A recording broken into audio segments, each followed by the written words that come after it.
Daxilində bir fikir var. Mən axmağam, mən gecəm, mən bacarıqsızam. Bu sadəcə fikir deyil, bu kökdür. Və bu kökdən bütöv bir ağac boyatır. Budaqları, yarpaqları, köhnə hisslərlə dolu bir ağac. Və bu budaqlar bir-birinin ardınca çıxır. Mən dəyərsizəm, mən yerimdə deyiləm. Mən insanları qıcıqlandırıram, mən biraz qəribəyəm, mən nədənsə həmişə səhv edirəm. Mənim əllərimdən heç nə gəlmir. Mən balacayam, mən uşağam, mən özümü təqdim edə bilmirəm, mən maraqsızam, mən uyğunlaşa bilmirəm, mən heç vaxt yerimdə olmuram. Məni qəbul etmirlər, məni ciddiyə almırlar. Mən nədənsə həmişə gülünc görünürəm. Mən nəyi düz etmək lazım olduğunu başa düşmürəm. Və əgər diqqətlə qulaq assaq, bu bütün mənlərin altında bir dənə ümumi hiss yatır. Var olduğuna görə utanmaq hissi.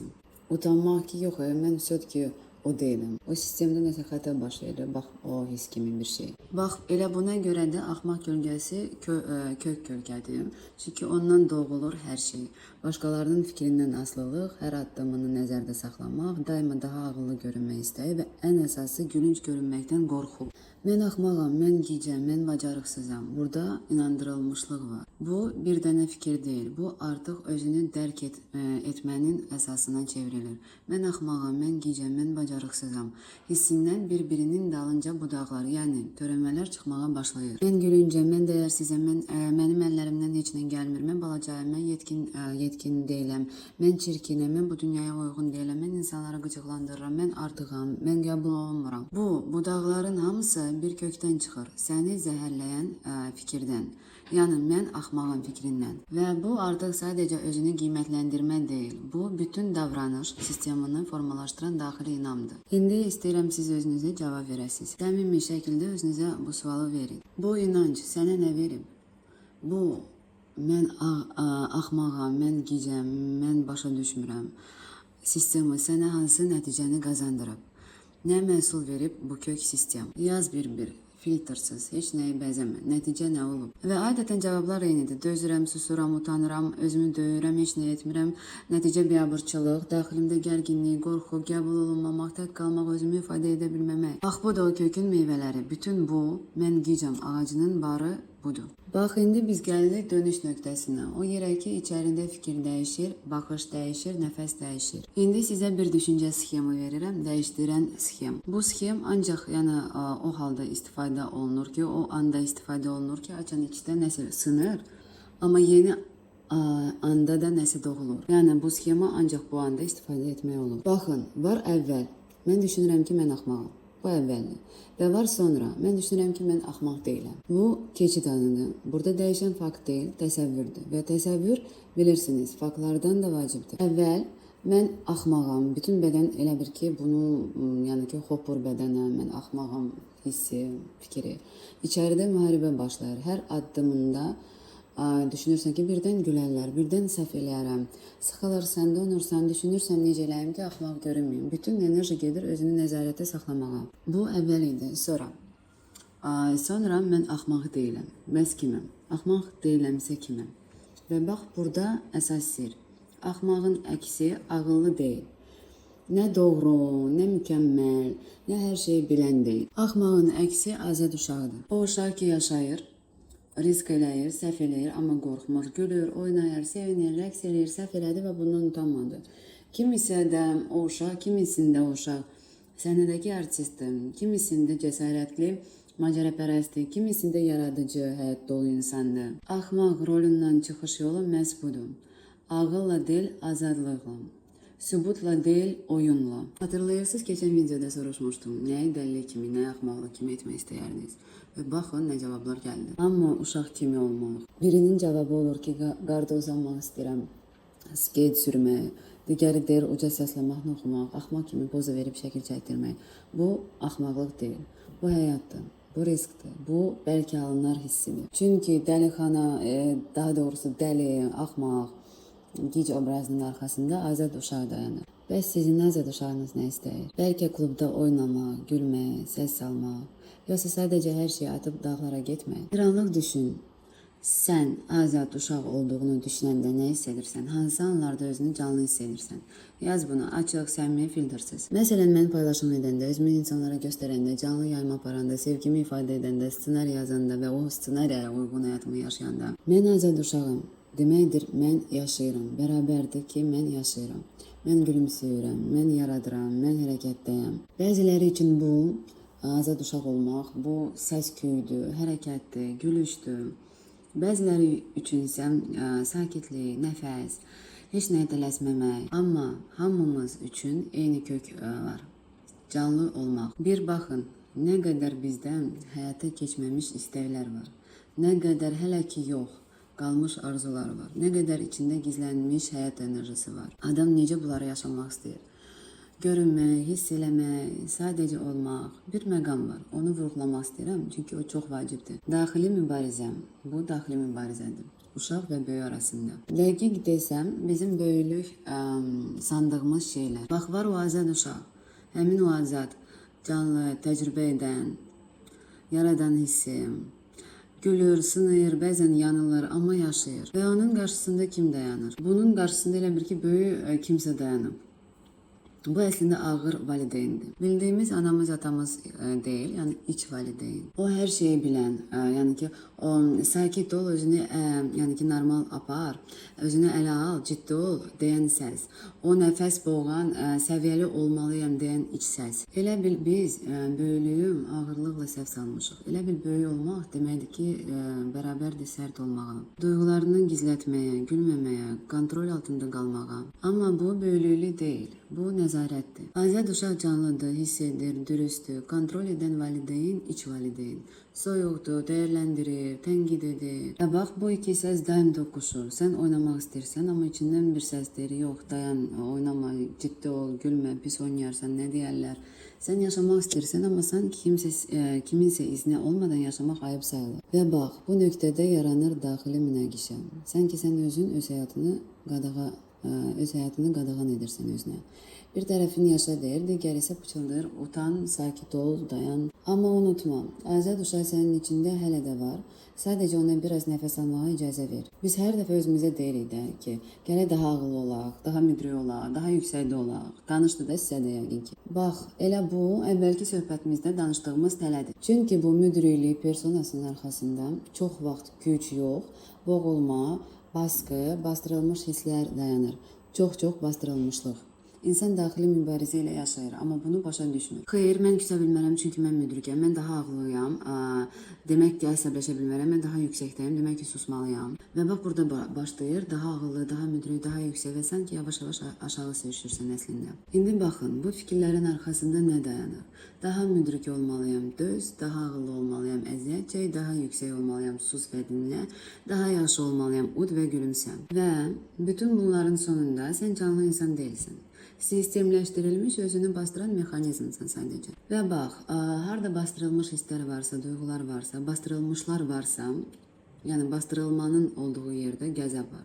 O heç yerə getmir, sadəcə bədəndə gərginliklərlə, narahatlıqlarla özünü bir özə verir. Sən elə bil ağıllısan, amma için ölüdür. Böyüklük sözündə əslində böyüklük ümumiyyətcə əslində nəzarətə çevriləndir və əsl müdürlük yerinə sakitlik maskası altında əziyyət gəlir. Kontrol edən valideyndə həmişə eyni cümlə səslənir. Gələ daha ağıllı olasan, daha müdrik, daha yüksəkdə dayanasan. Gözəl səslənir, eləmi? Amma əslində bu yetkinlik deyil, bu nəzarətdir. Arada kontrol edən valideyn varsa, orada səbir var, bastırılmış hisslər var, mənaların yerinin dəyişdirilməsi var, öz hisslərini kiçiltmək var, sıxılmaq və yenə də səbir var. Bu müdürlük deyil, bu hiss etməmək haqqındadır. Qəzəblənməmək, ağlamamaq, səssiz qalmaq, heç kimi mane olmamaq, hər şey düzgün olsun deyə. Kontrol edən valideyn sən ki deyir, sənin canlı olmağa haqqın yoxdur, sən ideal olmalısan. Amma o ideal maskanın altında həmişə sıxılmış hisslər yatır. Qəzəb, qorxu və o dərin hiss, sanki yaşamaq olmaz hissiyat. Bilirsiniz, niyə bu kölgə ilə işləmək bu qədər çətindir? Çünki illərlə bizdə bir inam yetişdirilib. Əgər sən dözsən, səni qiymətləndirəcəklər. Əgər daha yüksəkdə dayansan, səni sevəcəklər. Əgər daha ağıllı olsan, səni qəbul edəcəklər. Əgər səbir etsən, səsini çıxartmasan, sonda səni mükafat gözləyir. Yəni, hər şey bir müqavilə kimi qurulub. Belə elə və sənə bu düşəcək. Döz, xoşbəxt olacaqsan, söz səni anlayacaqlar, yüksək yol, ağıllı görünəcəksən. Amma heç də belə olmur. Heç nə də belə olmur. Heç kim gəlib sənə medal vermir. Təbrik edirəm, sən bütün ömrün boyu dözdün. Bu da sənin medalın. Yox. Heç bir səbir mükafatı yoxdur. Çünki öz boğazına bas, amma xoşbəxt ol, bu absurddur. Əzab çək, sus, döz, amma gülümsə, bu da absurddur. Belə şeylər yalnız xəyallarda mümkündür, real həyatda yox. Hətta bundan sadəcə sönürsən, sakitləşirsən, donursan, içində yavaş-yavaş bağlanırsan və bir gün anlayırsan ki, artıq yaşamırsan. Bu hamısı eyni kökdən gəlir. Axmaqlıq kölgəsindən. O kölgədən ki, sənə demişdilər, sakit ol, gülmə, sus, gülməli olma, parıldama. Niyə bağışlayım? Əgər istəmirəmsən. Niyə mən öz istəyimdən keçməliyəm sadəcə kiminsə rahatlığı üçün? Niyə? Niyə mən özümü boğmalıyam? Niyə öz boğazıma basmalıyam? Nə uğrunda? Nə uğrunda? İnsanlar tarix boyu bizi sadəcə aldadıblar. Ömür boyu belə deyərdim даже. Bu döz, sus, ustupkaya get, ustupat elə strategiyasından heç vaxt bir şey çıxmayıb və çıxmayacaq da. Bu andan başlayır dönüş nöqtəsi. Pam pam pam pam. Köhnə frazaları götürürük və çeviririk. Budur o köhnə proqram. Sus, ağıllı görünəcəksən. İndi isə yeni, canlı, real versiya. Özün ol, özünü eşit, danışmaq istəyirsənsə danış, eşidilmək istəyirsənsə səslən. Qorxunu dağıt, emosiyalarını boğma, emosiyalar zəiflik deyil, emosiyalar həyatın özüdür. Əgər susacaqsansa səni tanımayacaqlar, eşitməyəcəklər, görməyəcəklər. Baxın, ən acı paradoks da buradadır. Ən çox eşidilmək, görünmək, tanınmaq istəyən insanlar dünyadakı ən səssiz adamlara çevrilirlər. İçəridə qışqırırlar, amma çöldə sakitcə gülümsəyirlər və bundan sonra öz sözünü əlavə elə, öz fikrini de, özünü müdafiə elə, istəyini ifadə elə, özünü susturma, əgər deyəcək bir sözün varsa de. Əgər dilini qarnına soxub dayanırsansa, deməli içində o qədim qorxu hələ də yaşayır. Eşidilməkdən qorxan o his hələ də var. Paradoks da buradadır. Bu qorxunu daşıyan insanlar adətən ən istedadlı, ən parlaq, ən səhnəli adamlardır. Onlarda tanınmaq, görünmək, səslənmək istəyi çox güclüdür. Amma zahirən sanki sıxılıblar, sanki içlərindəki enerjini betonla bağlayıblar. Bu insanlar bütün varlıqları ilə sıxılmış adamlardır. Daxildə tonlarla enerji var, amma çöldə sıfır hərəkət, sıfır nəfəs, sıfır səs. Ona görə də danış, səslən, uca səslədir. Sən danışmağa haqqın var, sənin hiss etməyə haqqın var, sənin yaşamağa, görünməyə, səslənməyə haqqın var. Çünki sən dilini azad edəndə azad olur bütün həyatın sənin. İncili. Niyə bu qədər çox danışıram İncilidən? Çünki İncili klassika janrıdır. Mən də elə bununla başlamışdım, yadınızdadır. Birinci videolardan bəri yenə danışıram İncilidən. Çünki insanlar öz İncililərini hər gün hər saat boğur. Niyə boğur? Olmaz. Bu qeyri-müdriksizlikdir. Bu düzgün deyil. Və başlayır iç döyüşü persona ilə, yəni ki, kölgənin konflikti. Axı incimək bu qeyri-müdriklikdir. Okey, yaxşı inciməyin. Amma fakt olaraq sən artıq уже incimisən. Və başlayır nə? Başlayır teatr. Axı mən müdriyəm, mən 40 yaşım var, mən inciməməliyəm, mən uşaq deyiləm, mən böyüyəm, sus, səbr eləm, səviyyəsiz olma, özünü aşağı salma, sən yuxarıdasan, sən müdriksən, sən böyüsən. Bax budur. Hamısı eyni bostanın xiyarlarıdır. Sadəcə paketini dəyişiblər. Gəlin biz bu müdriklik anlayışını biraz yeniləyək. Müdriklik hisslərin olmaması deyil. Müdriklik hissləri şuurlu şəkildə yaşamaqdır. İncilik də bir səhv deyil, incilik də düşmən deyil. O sadəcə siqnaldır. Daxildəki uşaq nəyəsə görə incidir. Canı yandı, bu qədər. Konflikt nədir? Üç uşaq ağlamaq istəyir, amma içindəki kontrolçu deyir. Sus, ağlama, sən müdriksən. Və budur həmin o dairə. Burada nə müdriklik var, nə azadlıq. Burada sadəcə boğulmuş uşaq və yorulmuş bir böyülük oyunu var. Müdriklik axı nədir? Bu nədir axı? Gəlin hər birimiz özümüz üçün, yəni öz fikrimizi deyək ki, müdriklik nədir? Qadın müdrik olmalıdır. Və adətən bu müdriklik altında nə gizlənir? Kiminsə illərcə dözüb susması, dözüb, qapılıb, içində yığıb, ağlamaq istəyəndə gülümsəyib, hər şey yaxşı deyib və üstəlik bununla fəxr edib ki, geometriydir. Müdrikliyi saf çürük bir anlama gətirib çıxarıblar. Sözün əsl mənası itib gedib. Onun yerini tam başqa təhrif olunmuş bir anlam alıb. Biz müdriklik deyəndə bir şey nəzərdə tutmalıydıq. Amma illər ərzində o sözün içi boşalıb və tamam fərqli bir şey kimi işləməyə başladı. Məsələn, müdriklik, sakitlik, balans, dərinlik, ağıl hisslərini tanımaq əslində belə olmalıdır. Amma cəmiyyət bunu dəyişdirib. Müdriklik bərabərdir sus, döz, özünü yığışdır, emosiyanı bastır, heç nə demə. Bu artıq təhrifdir. Yəni doğru anlayışın yerini səhv anlayış tutub. Mən dediklərimlə bunu vurğuluyorum ki, biz müdrikliyi başqa cür başa düşməliydik. Amma onu elə bir şeyə çeviriblər ki, real müdriklikdən heç bir əlaqə qalmayıb, əsər əlamət qalmayıb. Biz sizinlə danışmışdıq öncəki videolarda demişdim ki, fakt var təsəvvür və təsəvvür hər şey dəyişir. Fakt, müdriklik yaxşıdır, amma ona nəyə yapışdırıblar? Müdriklik sus, döz, küncləri yumşalt, emosiyanı ud, Bunu yapışdırıblar. Və salam. Bu artıq müdürlük deyil, bu sönmüş sinir sistemidir. Bizdə 100 illərdir gedən bir formula var. Susarsan ağıllı görünərsən. Fakt olaraq hamı bilir. Amma real həyatda necə işləyir? Bilirsiniz də, hər dəfə olduğu kimi. Çöp kimi işləyir. Mən hələ görməmişəm ki, elə bir adam ki, dili daima qarnında olsun. Danışmalı olanda susur, getməli olanda dözür, ürəyi çığıranda gülümsəyir və üstəlik xoşbəxtdir. Mən belə bir insan görməmişəm. Yox, olmur belə. Belə insanlar müdrik görünmür. Onlar sadəcə sıxılıb qalmış o, yəni hər birimizin mətbəxində sarı əski var. Bax, onun kimi görsənirlər. Çünki dözmək, susmaq, sıxmaq, yıxmaq müdrilik deyil. Bu qorxudur. Qorxu. Sən onu nə qədər də bəzəsən də o qorxunu, nə qədər adına müdrilik desən də, yapsan da, yenə də qorxudur. Müdrilik olmur. Müdrilik bu bir görmə qabiliyyətidir. Reallığı olduğu kimi görmək, öz tərəfini tutmaq, özün üçün olmaq, özünü sevmək, hörmət etmək, seçmək, istədiklərini eşitmək və onları satmamaq, öz hədəflərinə uyğun yaşamaq, başqasının ssenariyasına yox. Bir baxın, müdriliyi öz adı ilə çağıranda hansı hisslər gəlir? İsti, canlı, dayaqlı, nə bilim, arxayan olursan, xoş hisslər gəlir. Yoxsa köhnə versiyadakı kimi döz, sus, yuxarıdan nə bilim, bax, özünü yığışdır, müdrik ol. Bu nədir axı? Müdrilik deyil, bu yorğun sinir sistemidir. Və bilirsiniz nə var? Bizi aldadıblar. İndi deyə bilərik ki, keçmişdə bu belə olub, belə ötürülüb, yəni pokolenyadan pokolenyaya. Amma yox, bizi real olaraq aldadıblar. Bizə elə bir yaşama metodu veriblər ki, işləmir. Nə xoşbəxtlik verir, nə güc, nə özünə arxayanlıq verir, nə nəfəs verir. Bu nədir? Sanki elə bir ki, bizə xarab olmuş Zaporojets veriblər və sən onu itələyirsən ömrün boyu. Əsəbləşirsən, söyürsən, yorulursan, amma yenə də itələmək məcburiyyətindəsən. İtələyə yaşayırsan. Halbuki çıxa bilərsən, qapını açıb düşə bilərsən, başqa maşına minə bilərsən, taksi çağır, heç nə, ayaqla get, yenə də daha sürətli, daha asan, daha dürüst. Amma yox, bir çoxu üçün tanış olan budur. Bu maşın sınıb, düzdür, həm, bu sınıb, problem deyil, mən yenə də itələyəcəm, çünki belə öyrədiblər. Beləcə insanlar ömür boyu içlərindəki o xarabalığı itələyirlər. Amma bir dəfə belə sual vermirlər ki, mən bunu istəyirəm, mən belə yaşamaq istəyirəm. Və belə hərənin yəni müdürlüyə verəcəyi bir cavab var. Yəni mənim üçün müdürlük belədir, digəri üçün başqadır.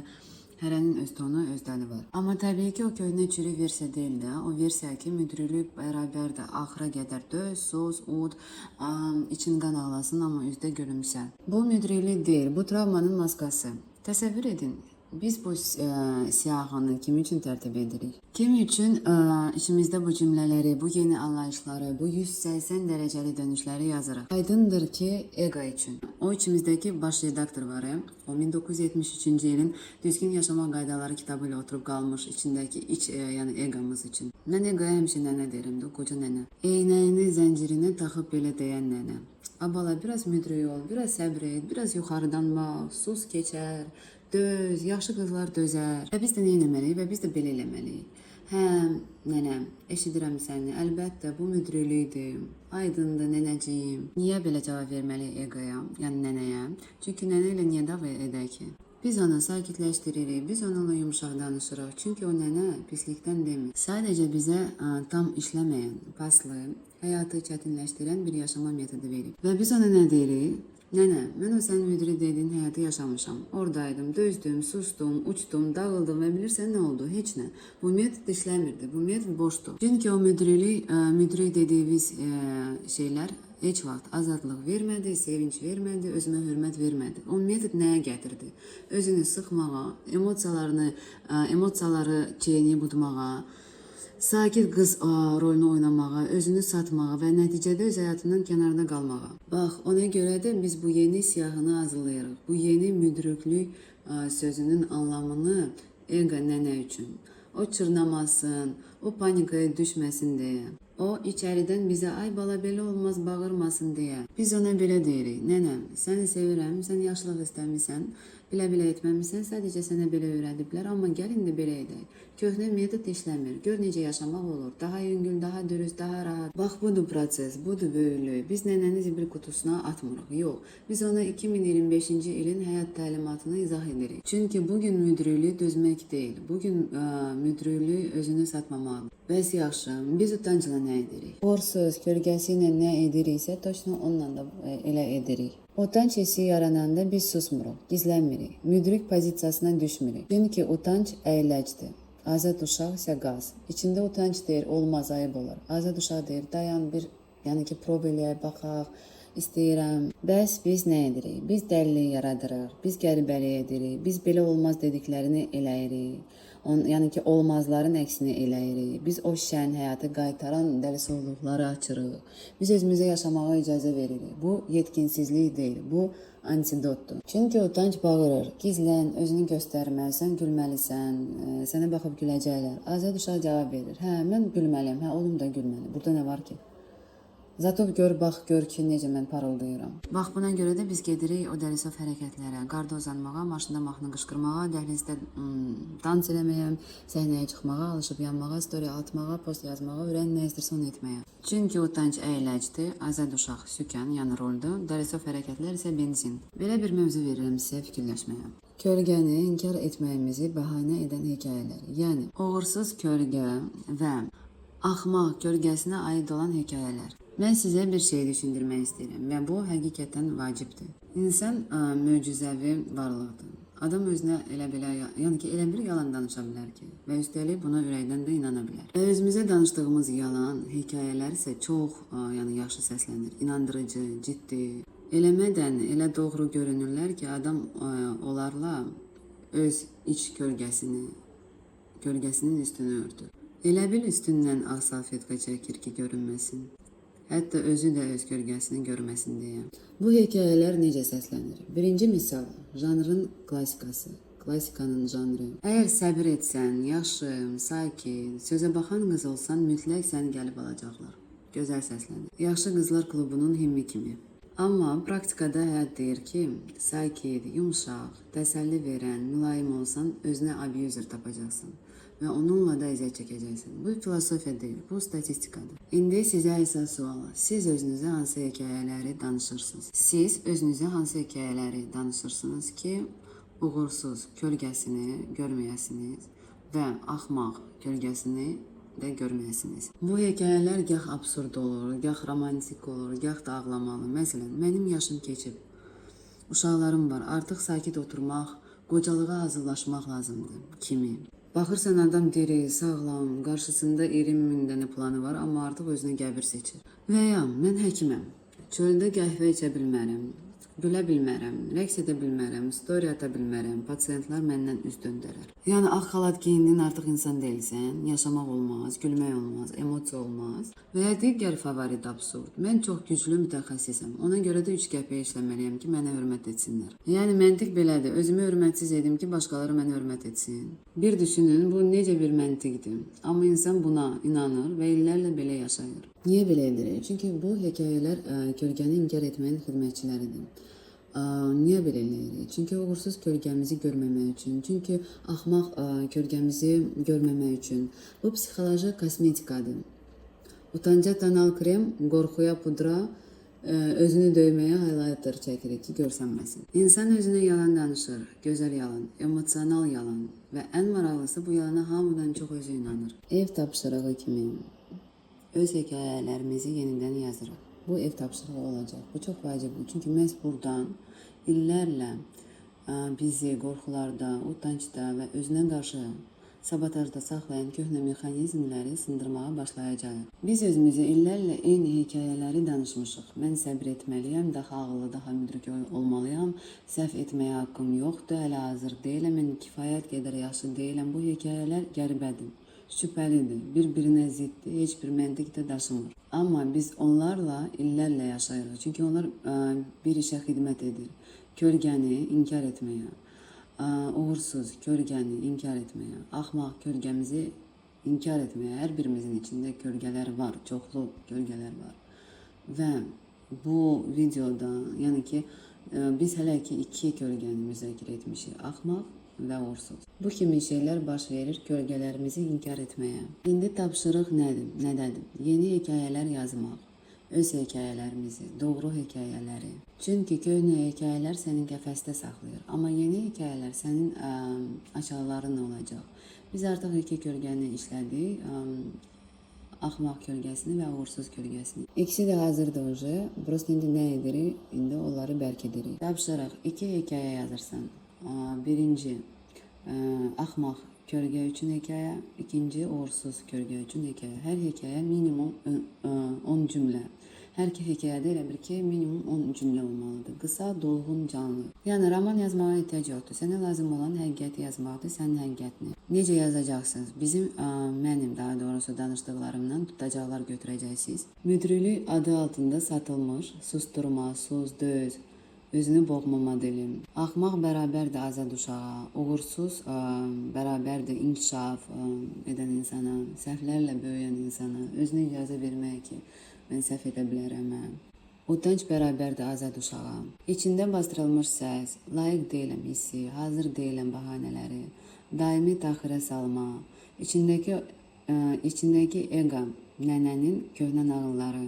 Yəni, son günlər kölgələrdən çıxartdığımız hamısını götürürsünüz və bu materialdan yeni hekayə qurursunuz. Köhnəni dağıdan real səni açan hekayə. Necə ki biz müdürlük mövzusunda etdik, köhnə hekayə, sos, döz, ağıllı görünərsən, yeni hekayəsi isə, müdürlüyün yeni hekayəsi isə, müdürlük bərabərdir öz tərəfində olmağa, özünü eşitməyə, özünü seçməyə. Eyni prinsiplə. Axmaq kölgəsi üçün yeni hekayə, uğursuz kölgəsi üçün də yeni hekayə. Tapşırığın mahiyyəti ondan ibarətdir ki, sən köhnə hekayəni çıxarırsan və yerinə yenisini qoyursan. Daxili ssenariyanı yenidən yazırsan, beyni yenidən proqramlaşdırırsan. Bu, kölgə ilə işin özü deməkdir. Ev tapşırığı öz hekayələrimizi yenidən yazırıq.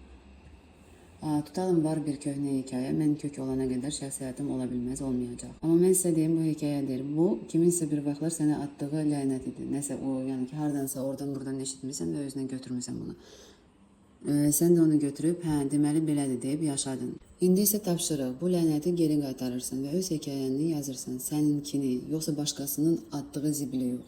Kimsə nəyisə uydurub hardasa, neçənci ildəsə və sən ondan yaşayırsan 2025-ci iləcən. Bədənin haqqında hekayəni yenidən yaz. Köhnə hekayə belə, mənim çəkim müəyyən edir ki, sevgiyə layiqəm ya yox. Yeni hekayə isə belə olacaq. Mən əşya deyiləm, məni kilo ilə sevmirlər. Mən bədənimdən çoxam, mən xarakteram, mən dərinliyəm, mən temperamentəm, mən yumuram, mən enerjiyəm, mən özümü insan kimi görürəm, kilo kimi yox. Və mən elə insanları seçirəm ki, onlara mənim çəkim yox, mənim özüm, mən maraqlıyam. Mən bunları nümunə çəkərək, yəni sizə bir istiqamət göstərirəm. Sən öz hekayəni yazırsan, istədiyin kimi. Öz dəyərin haqqında hekayəni yenidən yaz. Köhnə hekayə, çox çəkim varsa pisəm, az çəkim varsa yaxşıyam. Yeni hekayə, mənim dəyərim kilo ölçmür. Mən əşya deyiləm, mən insanım. Hissləri olan, düşüncələri olan, xəyalları olan, istiliyi olan bir varlığam. Başqa nümunə götürüm, pul qazanmaq üçün yəni ki, dəridən qabaqdan çıxmalıyam, yorulmalıyam, bir saniyə belə durmamalıyam, yerində sarsılmalıyam, işləməliyəm, yorulmalıyam, amma bir saniyə belə özümə dincəlmə verməməliyəm. Yeni hekayəm. Mən daha əvvəlkindən daha asan qazanıram, çünki enerjim, gücüm, aydınlığım, ağlım yerindədir. Mən istirahət etməyə icazə verirəm özümə. Mən pulu yorğunluqla yox, nəyin bahasına olursa olsun yox, keyfiyyətlə, relaksla, ağılla qazanıram. Mən yanmadığım, tükənmədiyim, özümü dəyərli hiss etdiyim qazanc yolunu seçirəm. Hər köhnə hekayəni ayrıca yazırsan, altda öz yeni hekayəni yazırsan. Afirmasiya kimi yox, seçdiyin fakt kimi. Niyə bunu edirik? Çünki əgər hekayə sağdırsan, sənə hökm edir, idarə edəcəksən həyatından, ömründən. Sən onu yenidən yazırsansa, vəziyyət dəyişir. Belə etməlilə sən də hekayəyə hökmlük etməyə başlayırsan, edirsən. Sən beləcə öz azadlığını geri alırsan. O azadlığını ki, utanç illərlə səndən oğurlamışdı.